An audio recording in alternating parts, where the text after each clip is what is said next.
I wasn't expecting that one.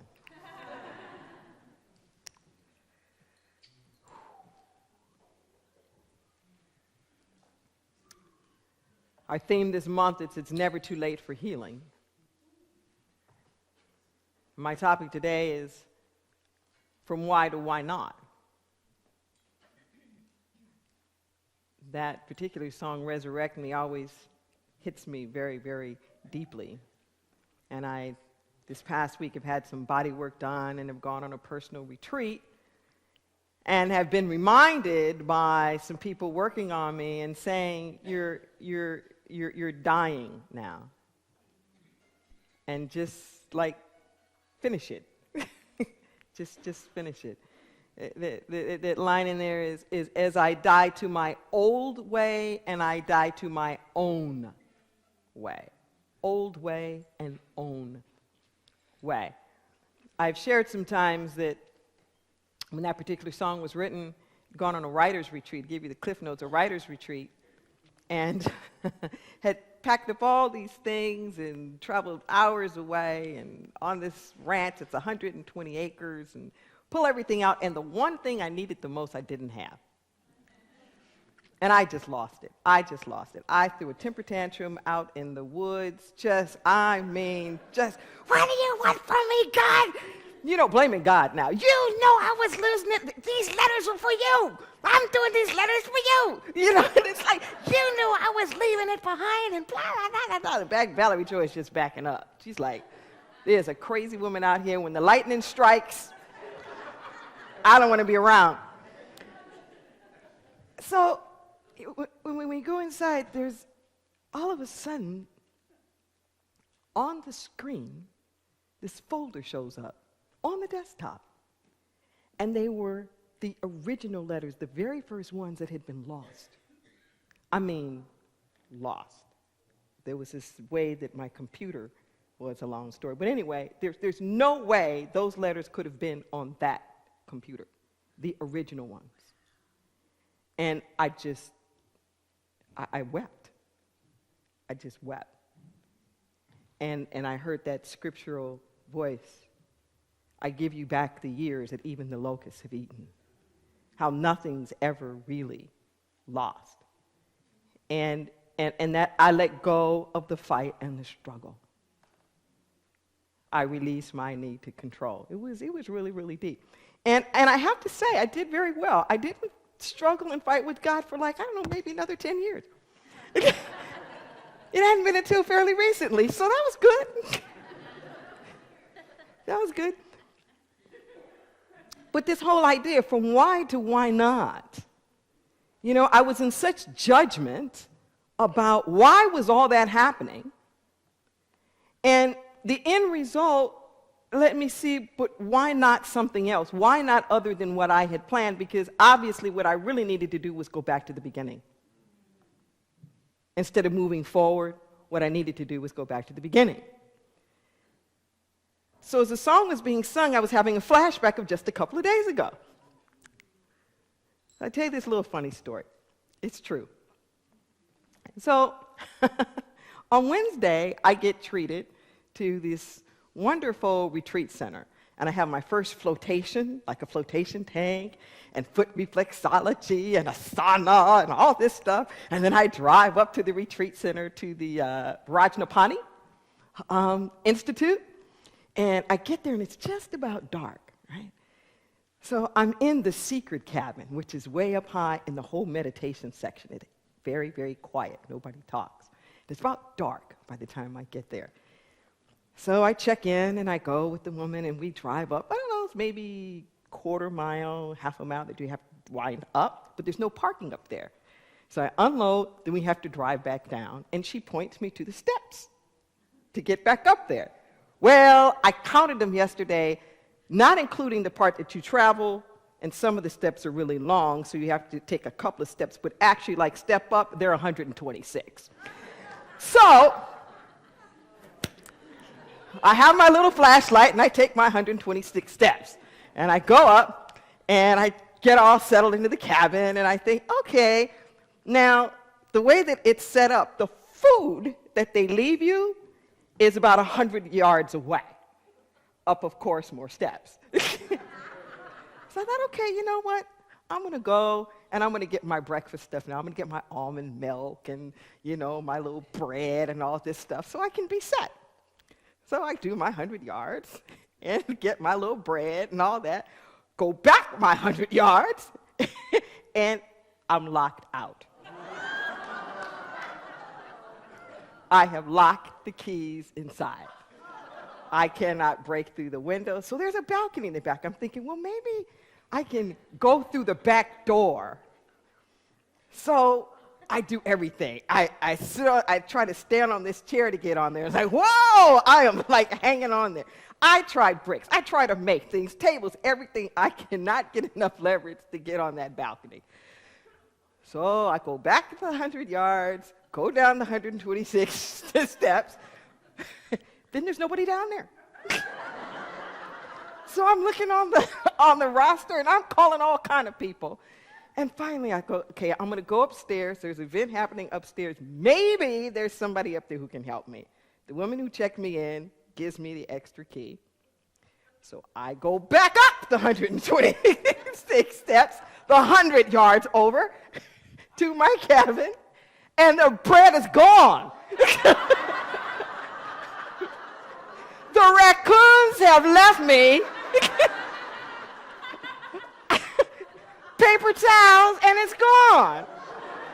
So there was a little, like, raspberry preserve thing that I had put in the top of the little jar that had the almond milk in it, and it didn't bother that. So I thought, well, I guess they only wanted the bread. And I thought about it, and I thought, the whole reason I got locked out in the first place is because I wanted my toast. So I walked back the 100 yards again. All this is in the dark, right? It's getting later and later. I'm huffing and puffing, mad because I've undone all my wonderful energy massage stuff. And as I'm going, I was thinking, no, they wouldn't do that. Should I? No, okay. So I go in and I go get, the bread. I come back. They have taken. In that 100 yards back and forth, the raccoons came back and took the jelly.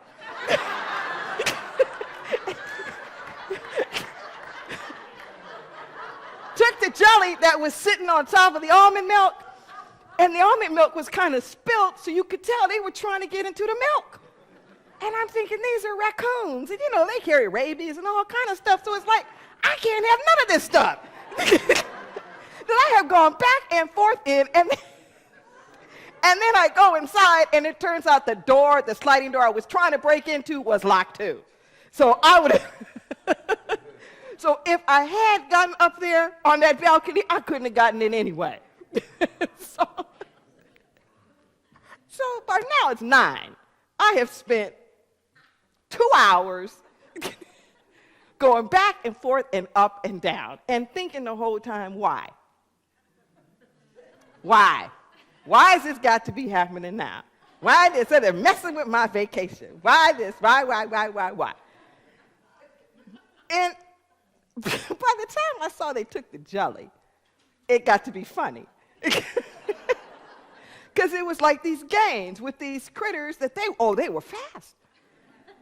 And I couldn't see them, and I didn't know where it was because it's pitch black. It's pitch black. And then I got into well, why not? I remember it switched somewhere inside, like, why is this happening? Like, why not? And all of a sudden, I kind of got into the spirit of it. As I was walking back and forth, those of you who've been my students who have read the book, The Holy Man, which is about this pilgrimage of these pilgrims that go up to see the Holy Man, and all these things that happen on the journey in the hills going back and forth. And I felt like that as I was going up and down that hill and up and down that, I was thinking, boy, I'm getting fit. I'm getting my exercise at least. And all of a sudden, I thought, I got into the spirit of the place. If you can feel that there was a healing that was taking place. And, it wasn't too late. I had been mad, and I had been upset, and I had been doing, why me, but it wasn't too late. It wasn't too late to get another perspective. It wasn't too late to get another framing. See, from why to why not is another framing. So when I got into the why not, it was that all of a sudden I thought, okay, I'm getting in with the spirit of the place. The monks, they are walking this stuff all the time. They're walking it all the time. They know these grounds. This is what they're doing. And I'm sure they are friends with these raccoons. I'm sure that they're doing like these games all the time. And then I started hearing all these stories when I went down below about when I went to get the key. Finally, the person told me, when I went to deliver the key afterwards, when I was checking out and told them what had happened, that I went back up and the raccoons had taken the bread. And they had told the story how just a couple of days ago, it had been 3:45 a.m. And they were all out there with flashlights searching for the camper's shoe because the raccoons had taken their shoe, you know, from the front door, and they didn't have another pair. And they're all out there looking for this shoe. And it was like, why not? Why not? That when I'm in the why, I'm in the victim mode. And why not starts to get us into different possibilities. So that was Wednesday when I started to do that. On Monday, I had a chance to do a talk to an advanced placement class at Pacific Collegiate High School. And the next day to do a class at UCSC on the psychology of oppression. And in both of those classes, I first started off by saying, the first thing I want to do is the framing, okay? Because the framing is going to determine what you see. The framing is going to determine what you think the problem is. Whoever controls the framing controls the discussion, because you get to name what it's all about. So I said, this is not a criticism, but I had been brought in to the Pacific Collegiate class to talk about, quote, the intersection between religion/spirituality and the environment. And I said, the first thing that I want to do is reframe that.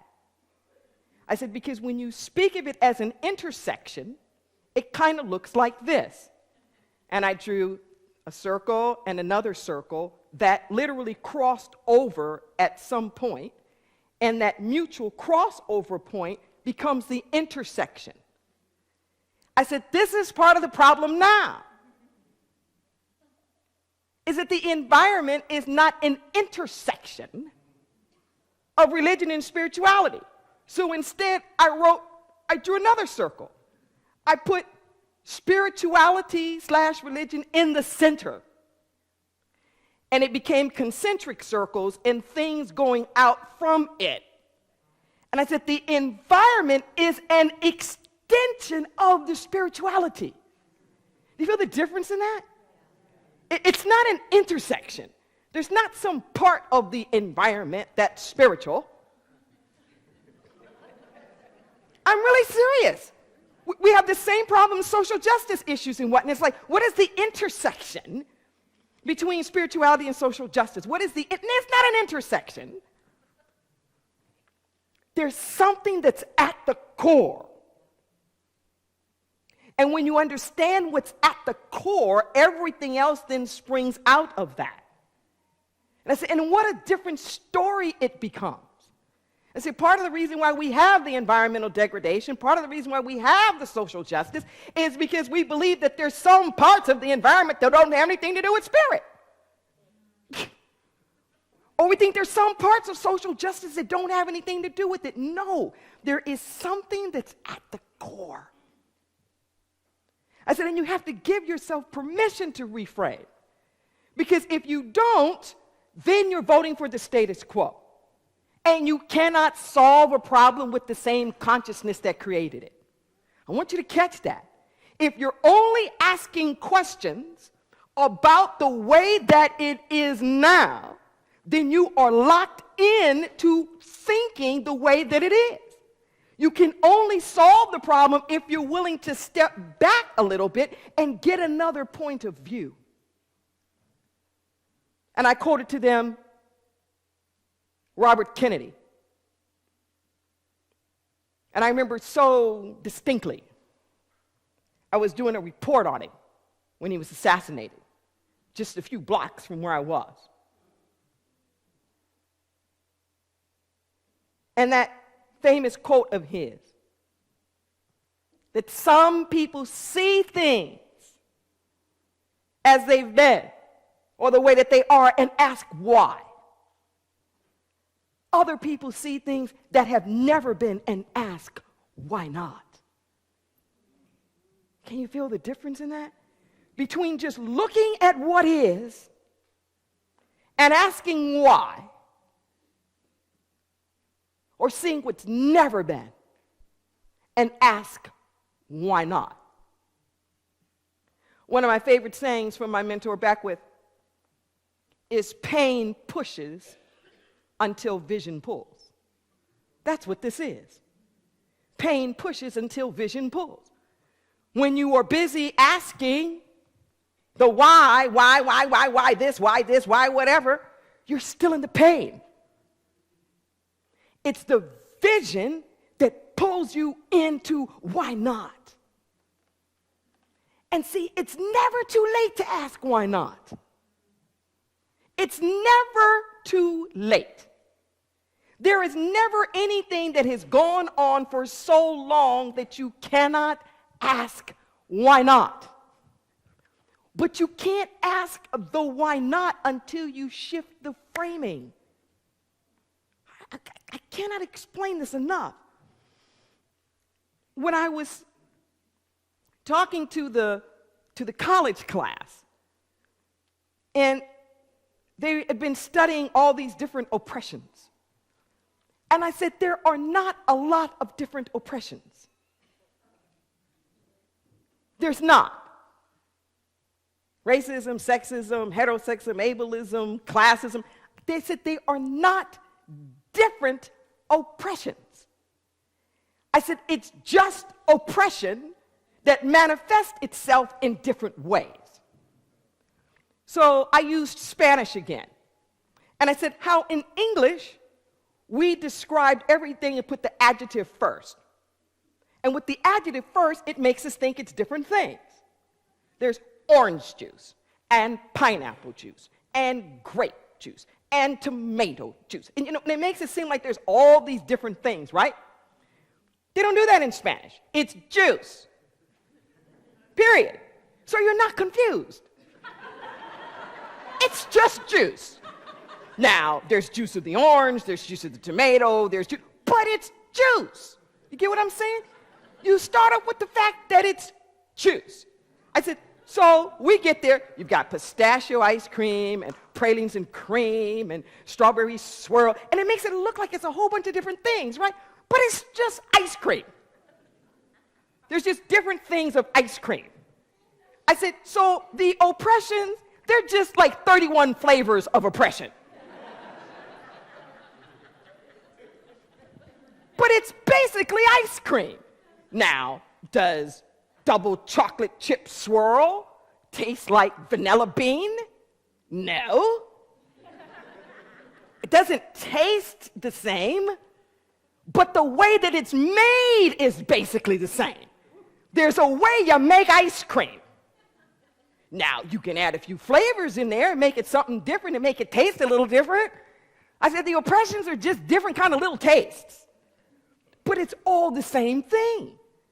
And once you understand that it's all the same thing, then you don't get confused when it's dressed up a little differently. Then you don't get amnesia, thinking, well, I don't know anything about this thing, or I don't know anything about that thing, or this has been going on for so long. No! It is never, ever too late for healing. So I was explaining to them the anatomy of an ism, how it starts off with an attitudinal part. Well, it starts off with a deep sense of division and separation, where you have to have groups that you perceive as being mutually exclusive. I said, that's why integration and unity and oneness is a threat to oppression. Because at its roots, you have to be able to separate people in these lines of mutual exclusivity. You blur the lines and you can't hold it together anymore. So the isms have these components. I said there's this part of it that's attitudinal and there's this part of it that's structural. But you got to be working both sides. I said by the time that there's really change, by the time you see any systemic change, it's because the public, the masses have already been living it.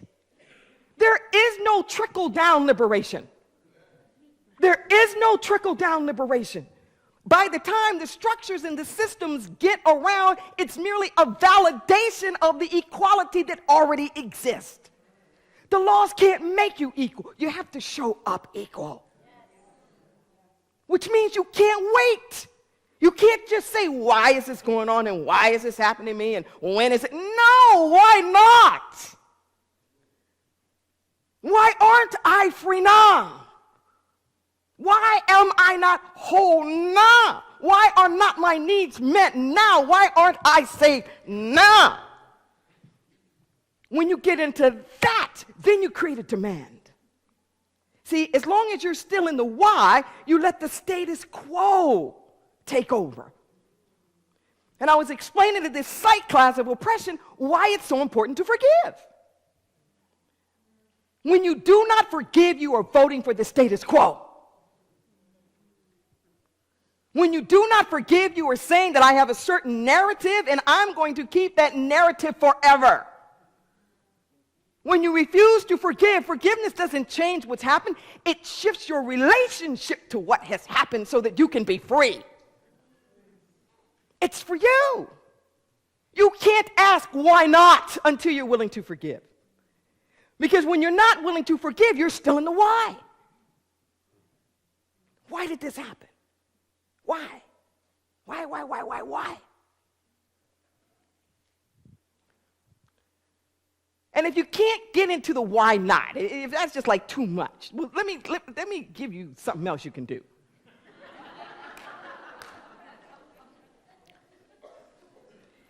If you just take the question that you're asking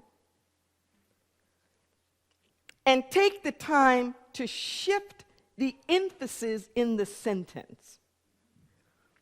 When you look at, for example, if you look at the affirmations that we do here every week, there are affirmations within affirmations. And if you change the emphasis in the word, you will find that you get a whole nother affirmation. So let's just say, for example, if you have an affirmation that says, I'm perfect, whole, and complete. Okay? If you say, I am perfect, whole, and complete. I am perfect, whole, and complete. I am perfect, whole, and complete. I am perfect, whole, and complete. I am perfect, whole, and complete. Can you feel how each one of those gives you a slightly different feeling? Okay? And I invite you to do that with all your affirmations. Switch them around a little bit because there'll be one angle that'll be that kaleidoscopic twist. Boom. It'll just twist it around for you. So do that even with your whiny questions.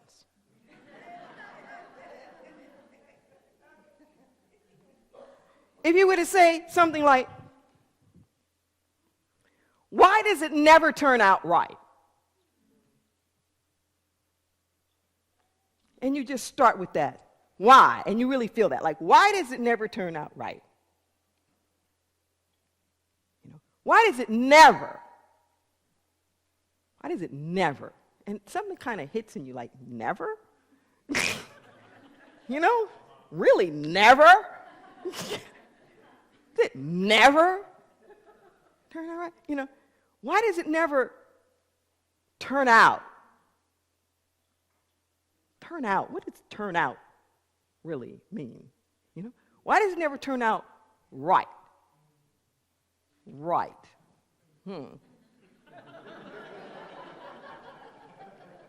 Right. Right. You get what I'm saying?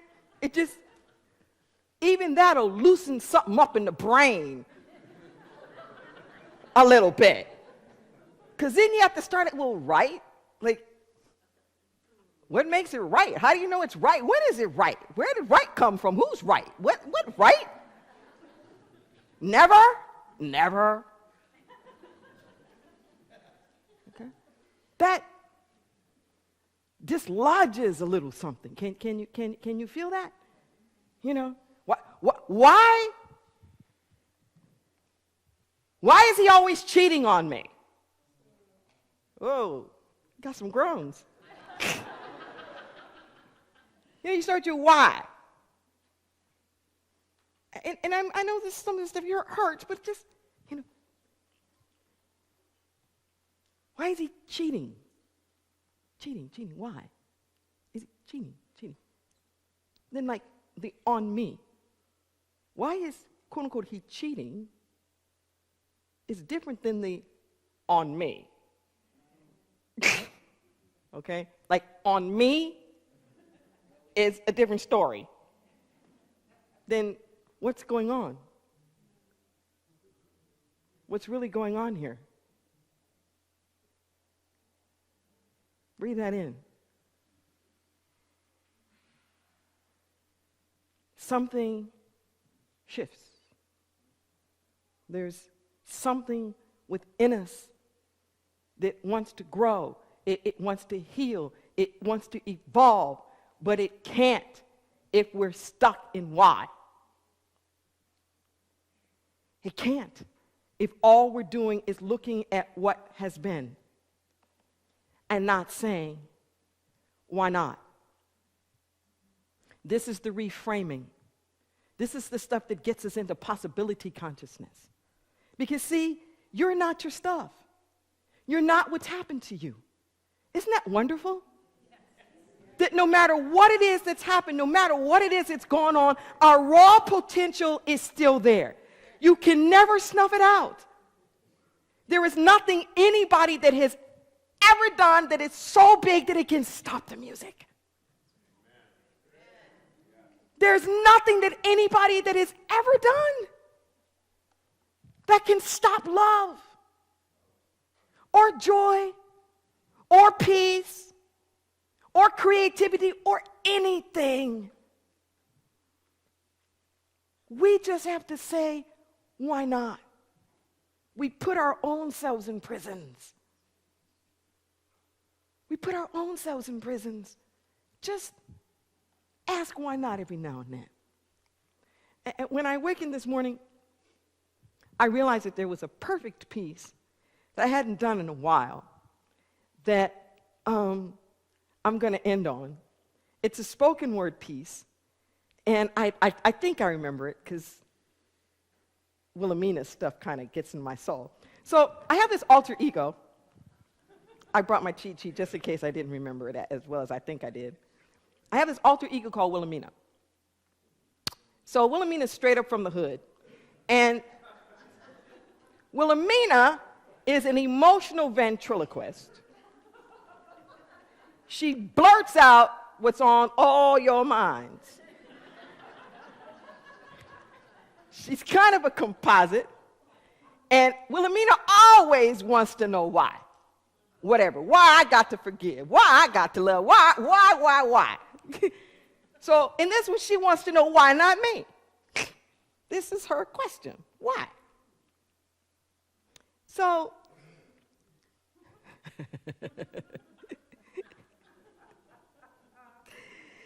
I was thinking about it this morning. This has nothing to do with the sermon, and I don't know why I'm saying this. I don't. I was thinking about it this morning, how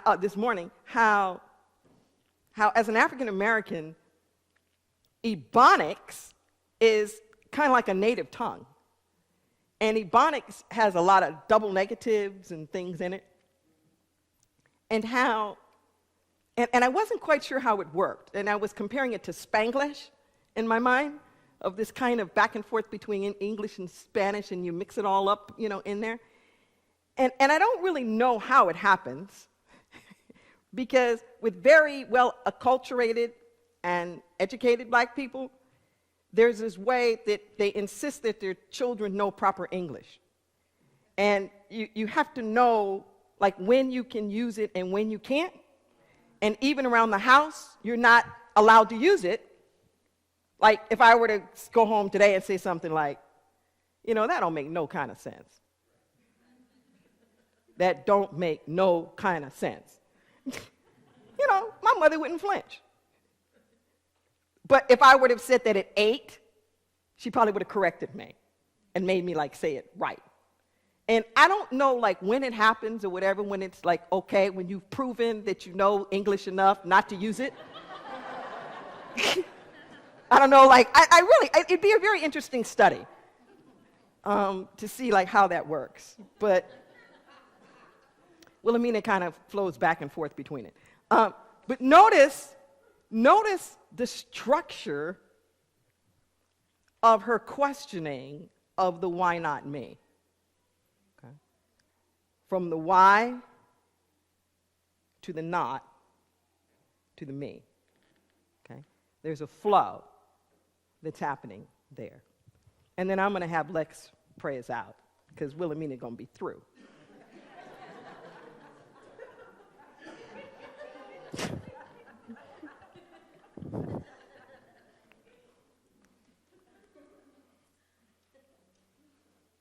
Why? Why? Why not me? What is so wrong about me and right about you that no matter what it is that I do, it never turns in the time that I have in mind or becomes the kind to meet my plan so that I can demand the goodness that eludes, intrudes my psychic space, in my face, hopes and dreams that simply dribble into a thimble, not the bucket that the Luckets always had. Oh, you know the Luckets, the lucky ones. The sun shines more brightly for them. The gems, their every whim responded to, like they got their own genie in a bottle, obeying their every command. My genie throttles, dissing my demands. Why? Why? Why not me? Why always the bridesmaid and never the bride? Sidekicked by the hero with no place to go. I am treading water below the ones already drowning. Even the victims are ahead of me. Always on the outside, peeking in at the party. Maybe my invitation's just tardy, but it never, ever arrives. I die for the chance to be on the team, but my dream is reamed with a lifetime of sitting on the bench. Sitting on the bench. Its own kind of lynch. It's just killing my soul. Why? Why?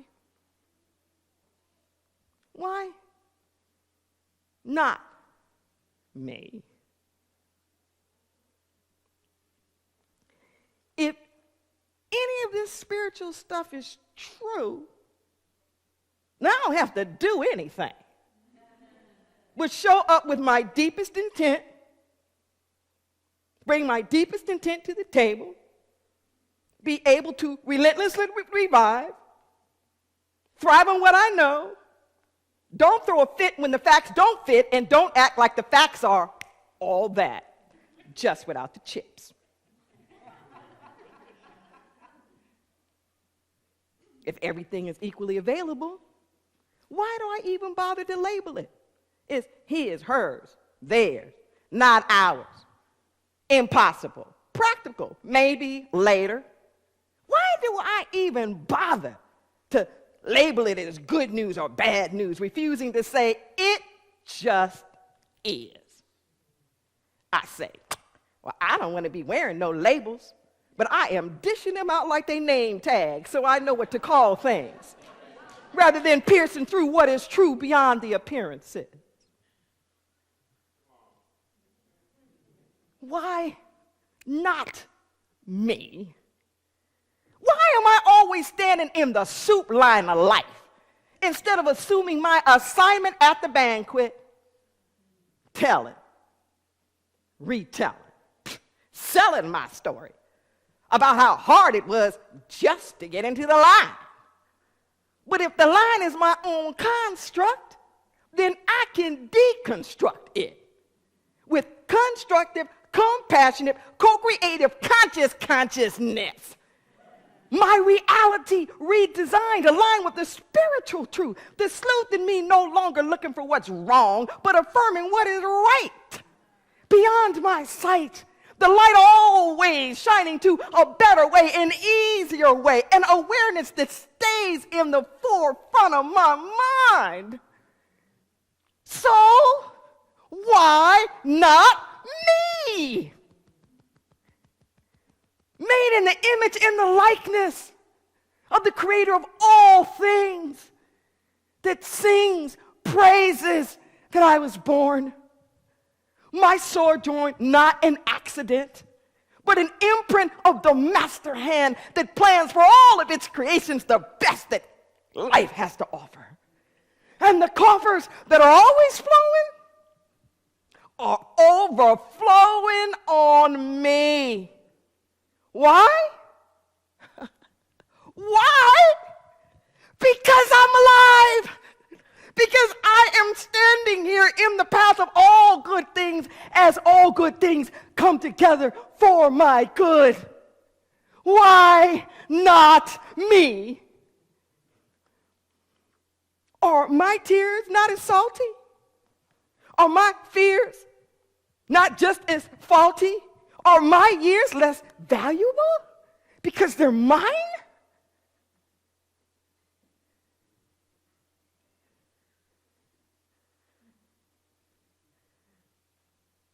Is my laughter less delightful?